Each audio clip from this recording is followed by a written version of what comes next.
ang Presidential Broadcast Service. Radyo Pilipinas. Radyo Publiko ng Bagong Pilipinas para sa Bagong Pilipino.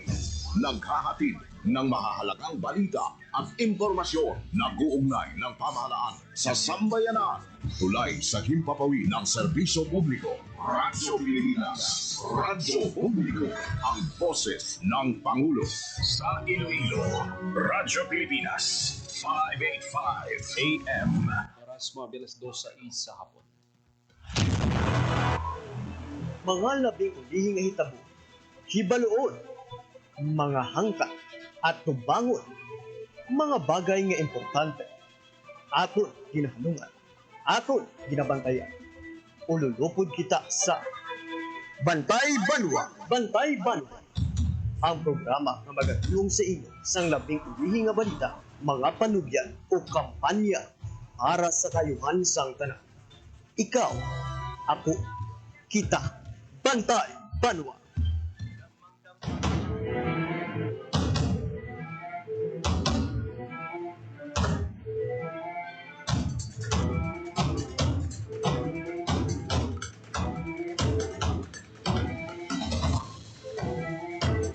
Mayong hapon Western Visayas. Mayong hapon syudad kag probinsya sang Iloilo. Welcome sa pagpangalagad sa programa Bantay Banwa. Mga kabiyanan, Martes, edisyon kita Mayo 13, tuig 2025. Programa nga magadulong sa inyo sa labing huling nga balita, mga panugyan kag kampanya para sa kayuhan sa tanan. Kinang inyo alagad kag anchorman Joseph Paul Noblesa Taros. Lulupod kita subong hapon diri sa Radyo Pilipinas Iloilo. Saka mainit-init nga hapon diri sa syudad sa Iloilo. Gatag kita sang tawran no, sa aton nga mga kauturan nga nagapamana kag malabutan sa sining nga aton nga pagpangalagad. One day after election, kamusta ang aton nga mga lugar? Kamusta na ang eleksyon? Kamusta ang isipan isang boto, no? Dasig ito may automated na pagkagwa sa resulta ya, pag-print mabalaan mo dayon siguro wala gani sa kauras mabalaan mo na nga daan kung daog pud sa amo ni nga lugar kung ang kumpleto bala nga results sang sa imo banwa or syudad ya madasig mo gid mahibaluan.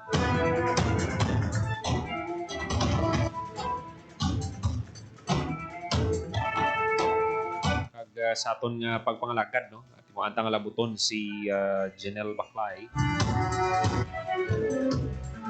Buton ta si Janelle Baclay ato dito sa City Board of Canvassers.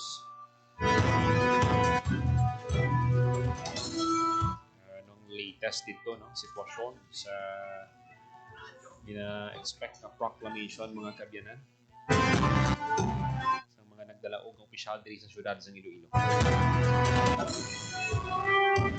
Radyo Pilipinas. Radyo Pilipinas. Report.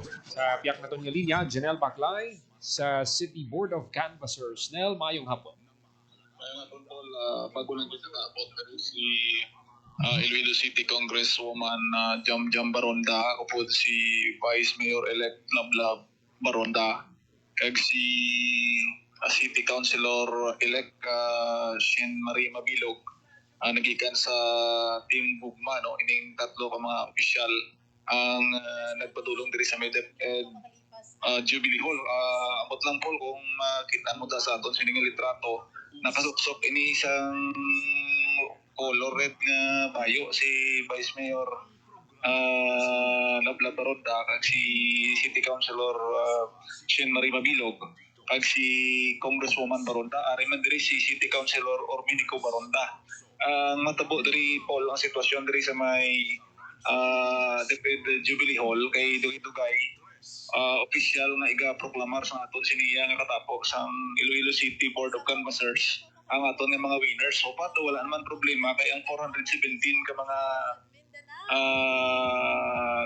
election returns naisip na tanan. So declaration na lang ni isang official nga mga winning candidates naton. Kag expected man Paul ang maabot na didugay-dugay ang mga candidates from Team Oswag na mo naman niya kanday mayor-elect aray sa Treñas 2 kaupo ng 11 ka mga councilors nga iga-proclamar man sa aton sini nga commission on election. So far sa idalom sang Jubilee Hall damo tong sa mga supporters man sa gihapon parehas lang sang nag-filing sang COC kag sa subong after na eleksyon damo gyapon sa mga supporters kag mo ini ginabantayan man naton diri sa may bahin sang Jubilee Hall kaupo sa aton sini kapulisan nga naka-alerto man no diri sa idalom sang Jubilee Hall. So far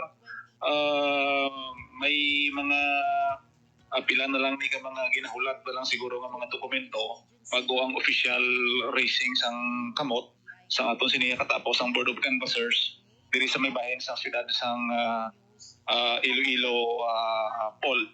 Kag sa initial nato nga impormasyon no kay ina naghatag man sang congratulatory message si Mayor Jerry Treñas sa kay Vice Mayor elect Labla Baronda kag kay incoming City Councilor Shin Marie Mabilog nga nagapanginbulahan sa ila sining kadilagaan kag looking forward ang alkalde nga mag-ugyon ang mga opisyal naton sa siyudad sang Iloilo para sa kaayuhan sa mga programa kag pagserbisyo sa pamuluyo sang siyudad Paul. So para mo ning sitwasyon diri sa may Jubilee Hall Paul. Okay. Nelson, sa karon ang upod ni Congresswoman Baronda, kita natin diri sa video gipadala mo si ang councilor, si former councilor Love Baronda ngati siya ang napilian sa mga Ilonggo nga mangin vice alkalde. Nakita taman si Shin Maring Mabilog araman Daniel. Ari man di siya no. The only ari pa matian nato no. Ari na ang declaration. Okay. Sa aton sini nga ari maprobalagit kita. Paalala na ito, dinagsaraw ko ng mga taga-suporta ng mga opisyal na kandidato So, naglabas ng session hall ng paglalumig. Ano? Ngayon, kanina po, no? 1:30 ng hapon, May 2025, kung saan ay naghihintay sila Ginalawag sa buong no. Sa aton sini nga City Board of Canvassers. kandidato. Nakuhan po natin Ang sa pamagitan po ng Marie Christine pagdeklara sang mga winners naton. So nasa pagka-congressman. Kasalukuyang dinagsa ng mga taga-suporta ng mga opisyal na kandidato sa Albay ang labas ng session hall ng Sangguniang Pandalawigan ngayong hapon 1:30 ng hapon. Ay, langit, no? Sa opisyal na proklamasyon ng mga Kita sa mga yung audio. So dito, ang lagay ng sitwasyon ay mga kandidato na lamang ang Ah. pasok sa loob ng session hall para maiwasan ang pagdami ng tao. So ginalawag bagulang ang sa House of Representatives poll ang votes ni Congressman Jam Baronda.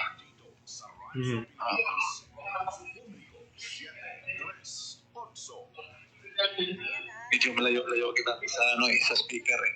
pero may mga pangalan na balita pa rin. Congratulations again sa So after Congressman, Vice Mayor, ang ginabasa subong 20,000 pasahero na monitor ng Philippine Coast Guard sa mga pantalan matapos po ang botohan. Si Vito Zarate sa detalye. So, request ko, no? Si Congressman Baronda, kag una nga gimbayaw sa atong sini nga Board of Canvassers, si Congresswoman Baronda una. Hindi man niya di nadungat sa tanan, no? So, may party na yan. Ang sequence sa declaration.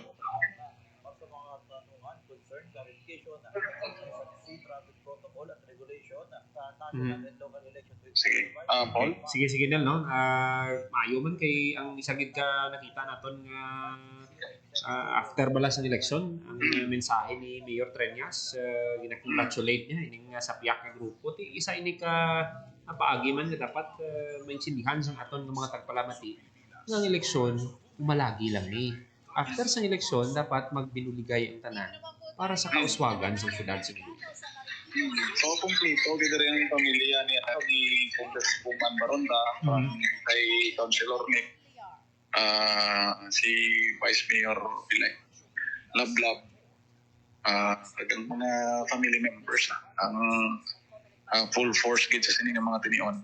So, una pa lang tong deklarasyon sa kay kung jump to 170 plus tong lamo official votes. Ang kagitagaan isang some certificate, official certificate na from Iloilo City Board of Canvassers.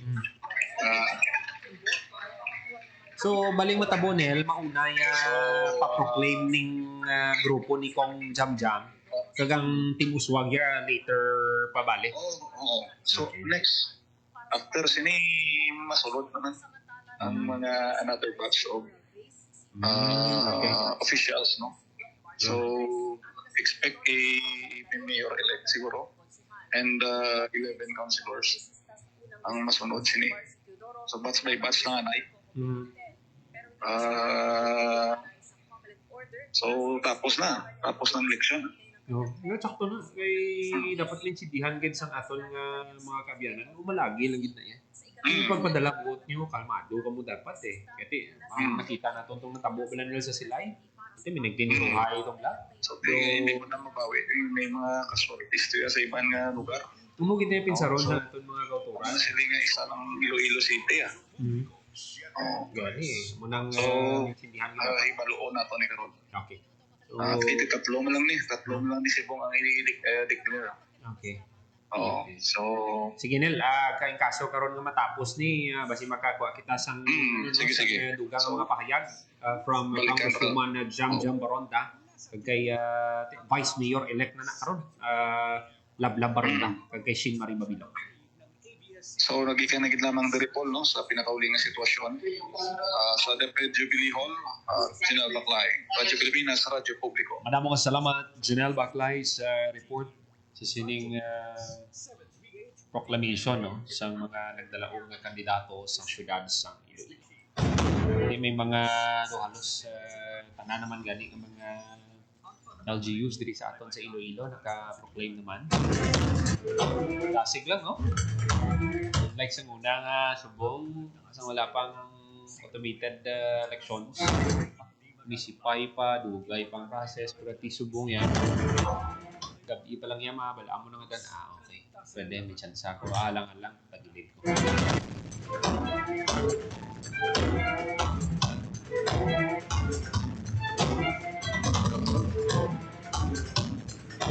Busy 8 minutos, magaligat sa taknang alas 2 sa hapon. Kag dapat gid ni paminsaron sa aton nga mga nagdalaog. Kasi pagkatapos ng eleksyon, trabaho na niya. Tagaan gid sa ikalupangod mga concerns sang aton nga mga pumuluyo ang mga kinahanglan nga obrahon para nga ti mapasiguro kita trabaho lang kita para gid kita sa kaayuhan sang aton nga lugar.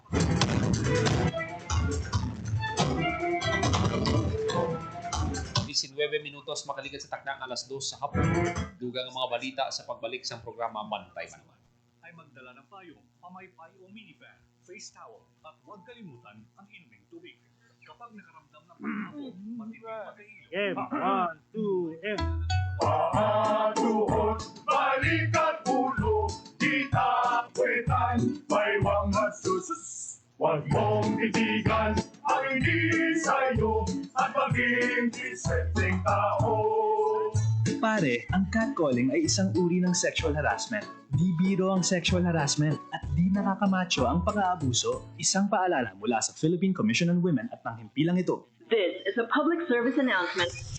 Isang paalala mula sa National Telecommunications Commission, National Capital Region o NTC-NCR. ang kanilang Oplan Contra Text Scams. Oplan Contra Text Scams. Binabalaan ng publiko na sakaling kayo ay makatanggap ng kakaibang text messages sa mga di kilalang numero o di kaya ay mga text messages na may kahina-hinalang mga link. Huwag pansinin, huwag pindutin, huwag i-click ang link. Huwag i-click ang link. Ipagbigay alam agad sa NTC website ntc.gov.ph o kaya'y sumulat sa kanilang email na contratextcam@gmail.com. Sa mga panahong ito, huwag padaya, maging wais na madla. Makibahagi sa Oplan Contra Text Scam. This is a public service announcement. Public service announcement from PBS, Presidential Broadcast Service, and Radyo Pilipinas. Publiko 738. Makikipagpaligsahan ka na naman ba sa social media kung sino ang tama?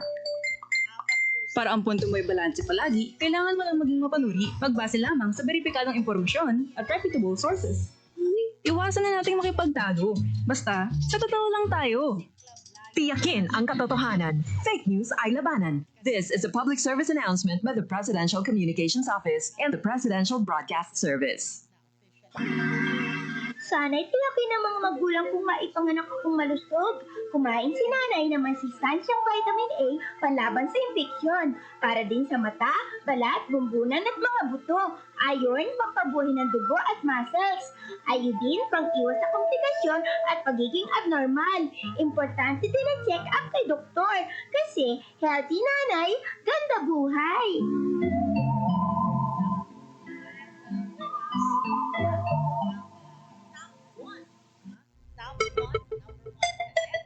Ang violence against women and their children o VAUC ay isang krimen at hindi isang pribadong usapin lamang.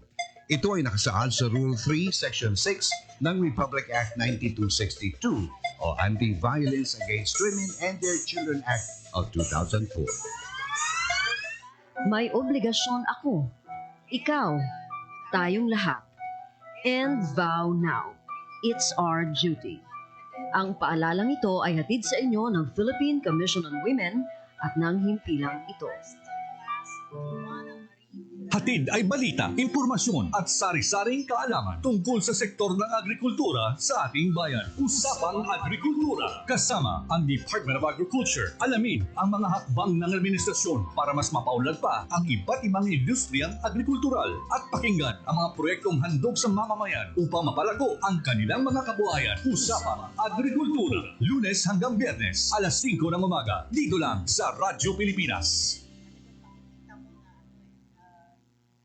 For 53 years, the people suffered from heartless communist terrorists who killed thousands and are killing thousands more. They destroyed families, our youth, and their dreams. There should be accountability for human rights abuses and ISL violations. Our people have had enough of this senseless violence. Thousands have already surrendered for genuine peace and development. Together, victory will be ours. Maging mapanuri, huwag maging biktima. Ito ang karanasan ni Joanna, Elena, at Shona. Sinabi niya sa nanay ko, mabibigyan nila ako ng trabaho. Pwede niya daw akong gawing singer. Sa abroad daw. Doon ako pupunta para magtrabaho. Hindi niya sinabi yung trabaho ay sumayaw ng nakahubad. Kinulong ako kasama ng mga ibang babae at hindi pinakain. Umabot ako ng Singapore. Pinilit naman ako makipagtalik sa mga foreigners. Doon ako nabuntis. 15 years old lang ako noon. Dito sa Pilipinas, 100,000 na bata ay pinapasok sa sex trade. Ang child trafficking ay isang krimen. Mag-report sa Action Line 02-1343. Hindi mo kailangang makita ang mga mukha nila para maramdaman ang takot nila. Isang paalala mula sa ECPAT Philippines, Interagency Council Against Trafficking, PIA, at ng himpilang ito.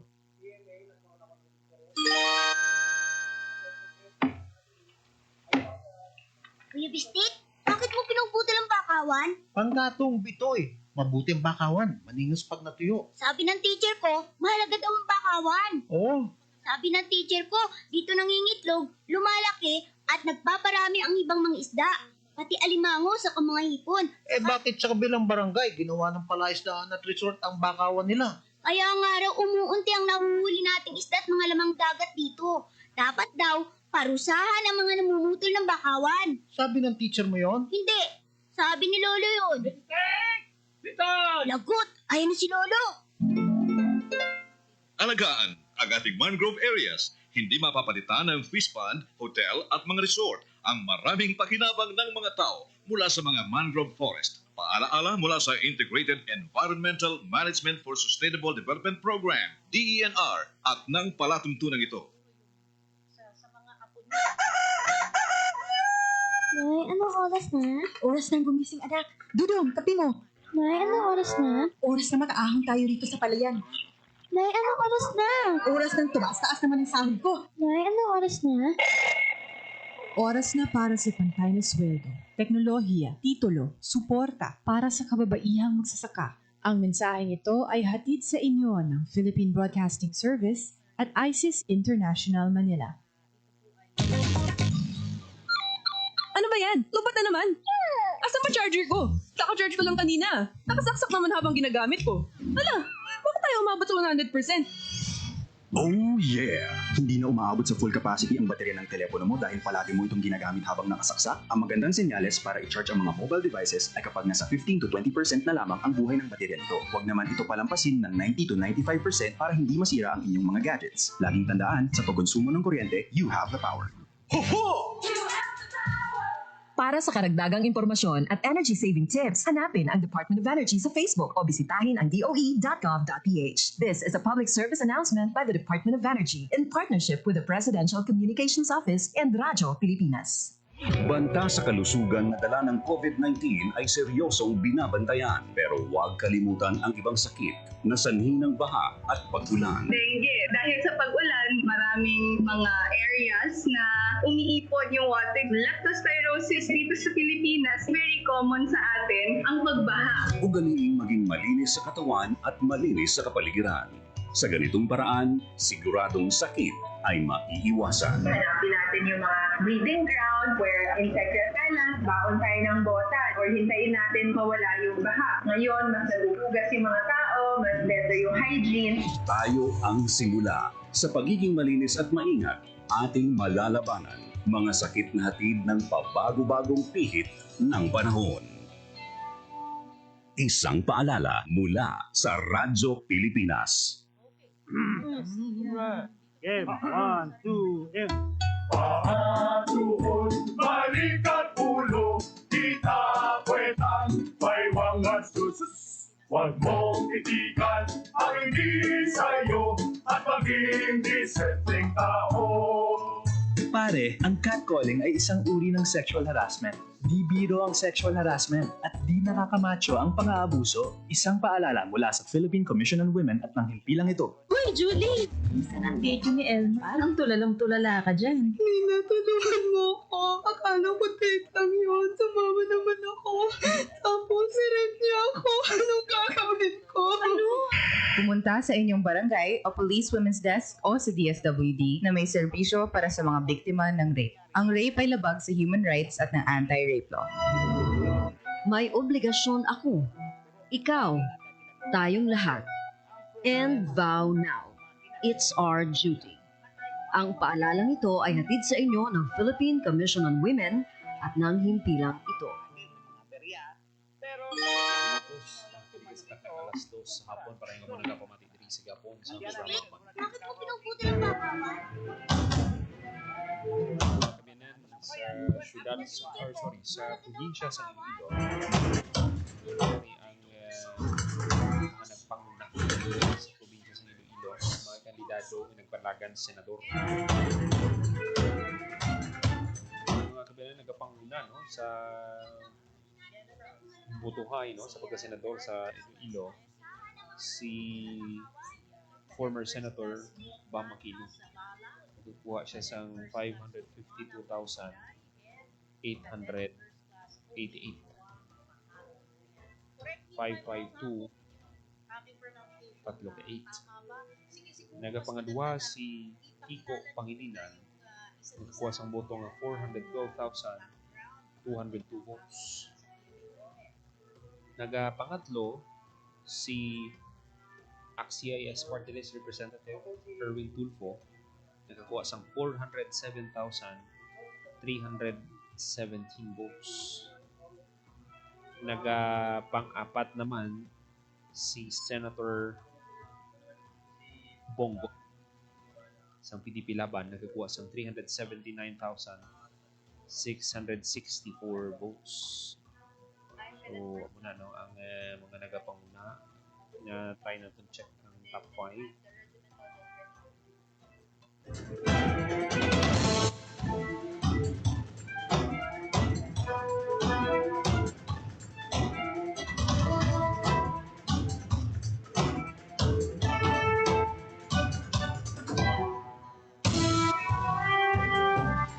Panglima si Senator Pia Cayetano with 312,176 votes, mga kabyanan. Nagapang-anom si Senator Ping Lacson, 304,800. Samtang nagapang-pito si Senator Lito Lapid, 300,633 votes. Nagapangwalo si Tito Sen o Tito Soto, 280,268 votes.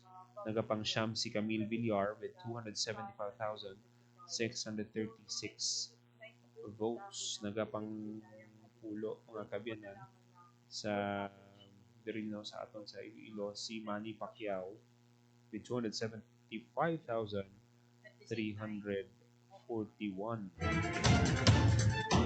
Nagapang ka-11 naman si Bong Revilla with 257,019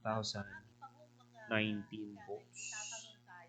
Kag ang ika-12, mga kabyanan, nga nakasulod nun sa Magic 12 diri sa probinsya sa Iloilo, si Ben Bitag Tulfo with 252,244. So, munang 12, no? Mga nagpadalagan na sulod sa top 12 diri sa aton sa probinsya sa Iloilo. Sa nasiling na naton, malagi lang ang eleksyon. Dapat pagkatapos ng eleksyon, ang ginistoryahan ta subong ano ang mga dapat ibrahon para nga magtinad ang inyong lugar, ano ang mga projects, programs ang dapat nga ibrahon para nga mas mangin manami pagid, no, ang inyong lugar, mas damo pagid ng mga investors na attract.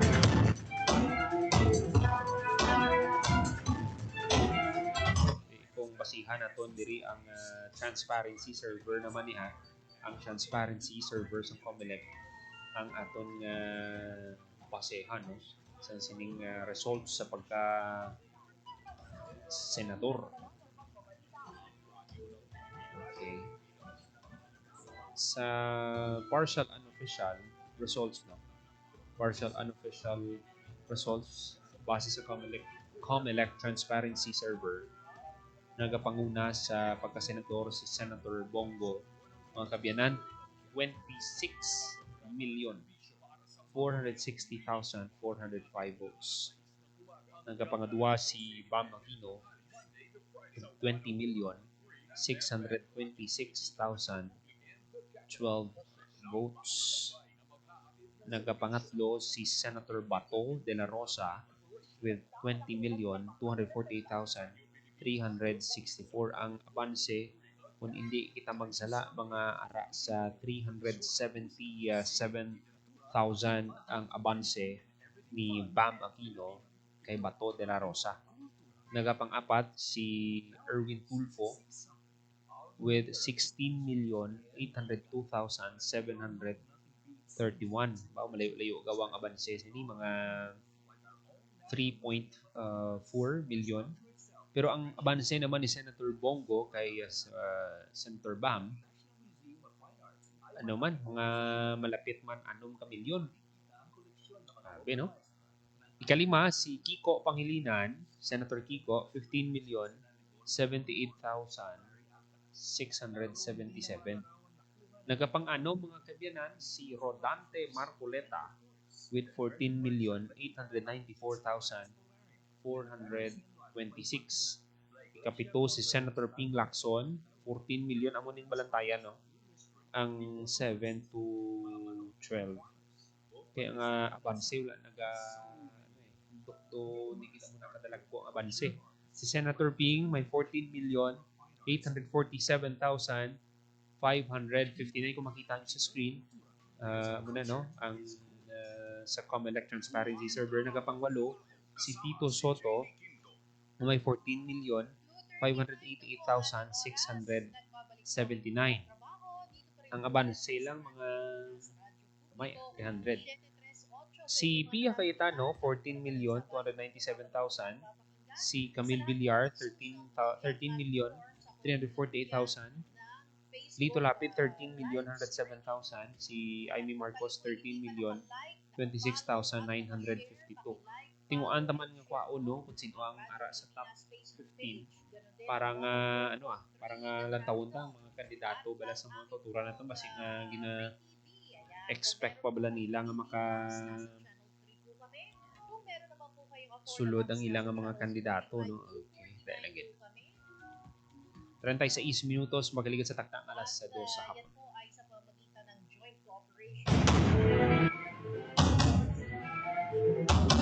Sana siling na naton si Senator Amy Marcos 13 million na ang iyang boto.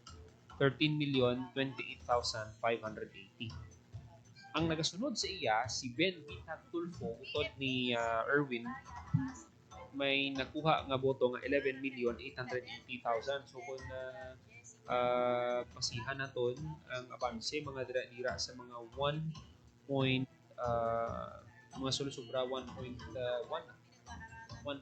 million ang abanse. Ang sa election returns 97,000 na ini ha. Total election returns processed. Okay. Votes 56 votes in 56 million out of 669 na naka-register. So may ara pa ng siguro mga milyon pa na ang basehan ta kung 3% kasi kung isa tugtog duwa pa million pwede pa ni magbago, hindi mo pa ni mambal nga wala na sigurado ka na sa 11th. Ang 11th isang gani ang number 10 10, 11, 12 di pa ni kasigurado si Camille Villar, si Senator Lito Lapid, si Senator Amy Marcos. Kadto kita sa party list may ari kita data ang ginawiyatan subong nagapanguna sa nagapapili sa pagka-party list ang Akbayan. Nagkakuha sila sang boto nga 2,750,000, 6.71% sang tanan nga nagboto. Nagapangaduha ang Duterte Youth with 2,298,000. Top 10 lang niya ang lawago natin. Ang ikatatlo, Tingog Party List. Ikaapat, ang 4-piece. Ikalima, ang ACT-CIS. May ara pagin Ako Bicol.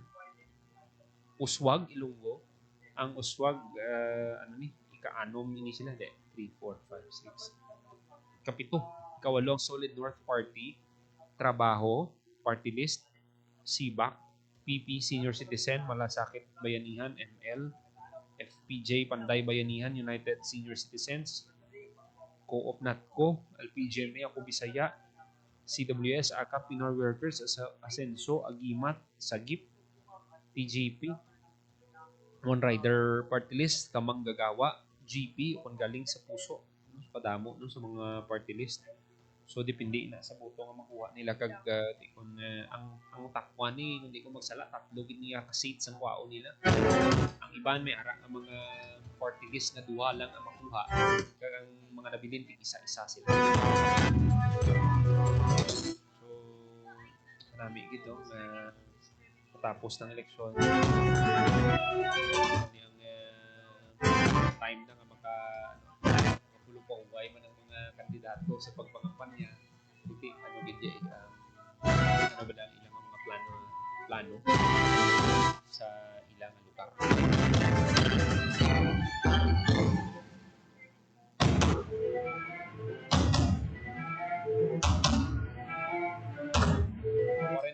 minutos magaligid sa takna nga alas 2 sa hapon.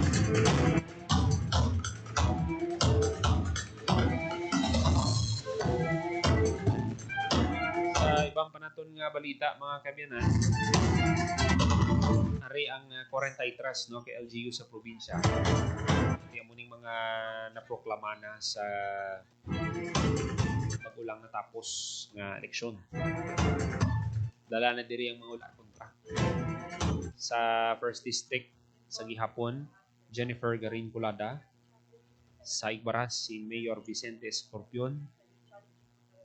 Sa Miagao, Mayor Richard Garin. Sa Uton, si Sopronio Pusin. Sa Tubungan, Roquito Taksagon, Tigbawan, Virgilio Teruel. Kag sa San Joaquin, si Joe Abad Lazaro, mga gabyanan. Madamo ang nagasiling. Damo man ang nakakita no sa sini nga mga dalaog kita na ang mga nagdalaog na pagkakapati kita ngati nakitaan ini sila sa mga pumuluyo sa mga bagay no ngati makabulig pagid sa ilang pangadlaw-adlaw nga pagpangabulig nakita nila nga abunda nga leader damo pa sa pwede obra sa ilang lugar. Except lang no sa Bag-o ti latawon ta kung ano bilang dynamics ang leadership ni Attorney Joe Abad Lazaro. Mga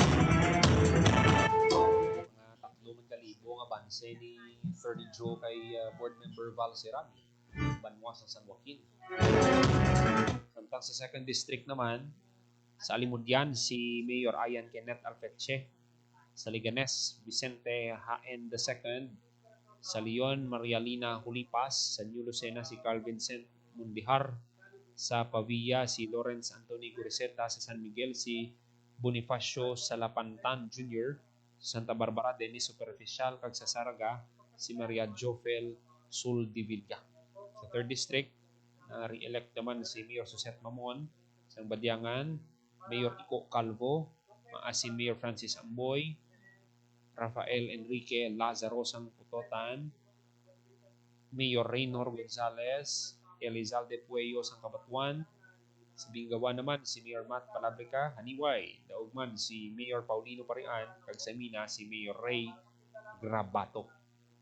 Ato kita sa 4th District sa Anilao, si Maria Teresa Dibuque. Sa Banate, si Peter Paul Gonzales. Sa Barotac Nuevo, Brian Paul Biron. Sa Dingle, Rufino Palabrica III. Sa Dueñas, Robert Martin Pama. Sa Dumangas, si Braden John Biron. Sa Pasig City, Stephen Palmares. Sa San Enrique, si Giancarlo Fernandez. Sa 5th District naman mga kabyanan, sa Ahoy si Loida Espinosa. Sa Balasan si Filomeno Ganson. Sa Barotac Viejo, Nielo C. Tupas. Sa Batad, Elvira Alarcon. Sa Carles, si Arnold Betita III. Sa Concepcion, Milliard Villanueva. Sa Estancia, Maria Angelica Bianca Riquinto. Sa Lemery, Oscar Villegas Jr. Sa Sara, si Mayor John Aying. San Rafael, si Roel Belleza. Kag sa San Dionisio, Saliha Lopez. Siyempre kung ginlawag na ton ang mga nagdalaog na mayors, nagdalawag mo naman ang mga nagdalaog na vice mayors sa Banwa.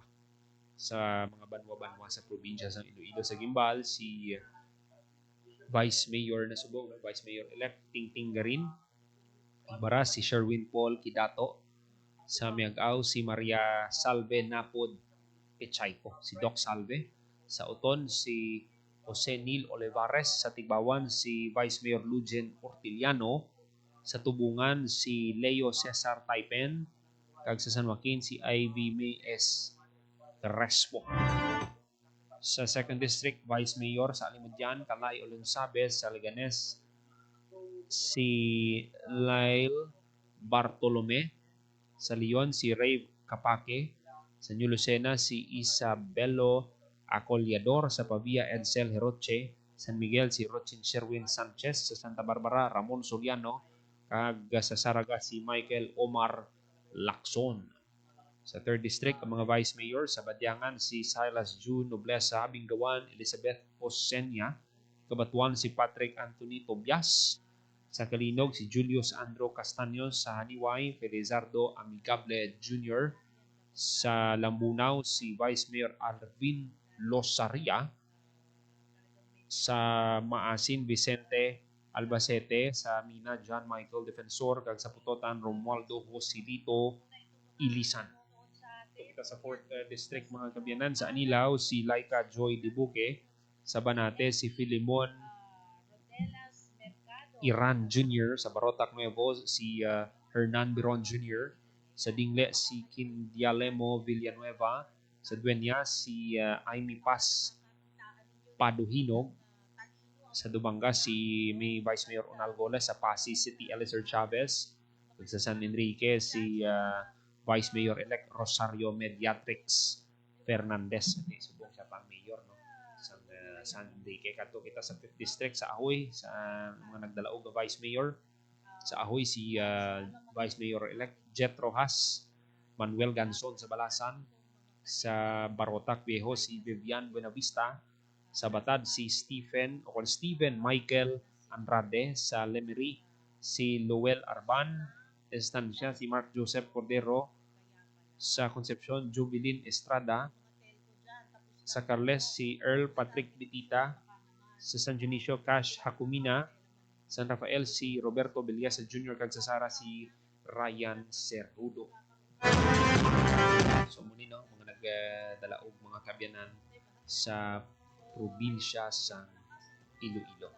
May nakuha makita diri, no, nga listahan sa mga nagdalaog. Area sa Banwaniya sa Purtan Gimaras. Ang ginproklama nga alkalde si Mayor-elect Attorney John Edward Gando. Nagdaog ini siya bato kay incumbent Mayor Crescente Enge Chavez. Daog man sa pagka-Vice Mayor si Vice Mayor Ana Filipa Nava, ginutos niya mga kabyanan si Councilor Hernani Galvez.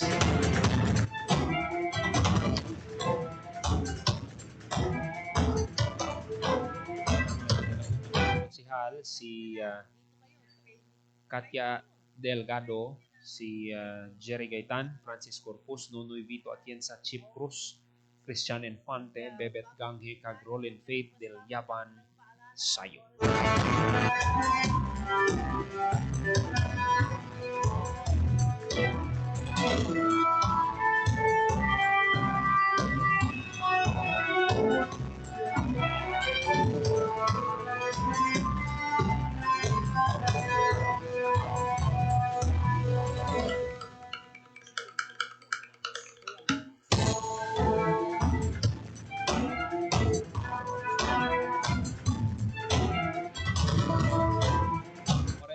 Minutos makalimutan na alas 2 sa hapon.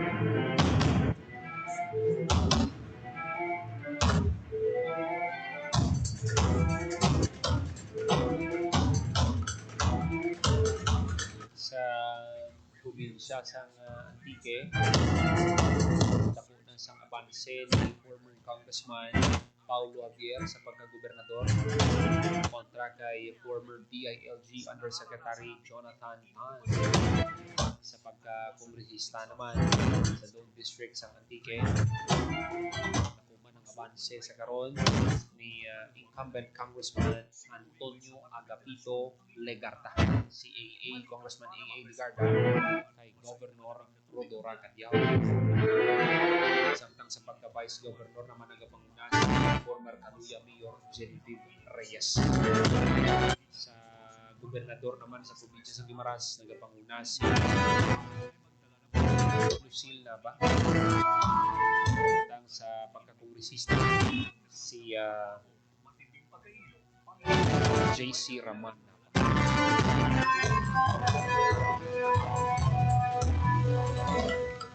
Ilaban sa mga nakuha na ito nga information, no? Nagdaog sa kapis naman yan sa gihapon si Governor Fred Neil Castro sa 1st District sang Capiz. Uman si Congressman Howard Quinto patok sa bata ni former Interior Secretary Rojas, si Paulo Rojas. Sa tanan nga mga nagdalaog, congratulations.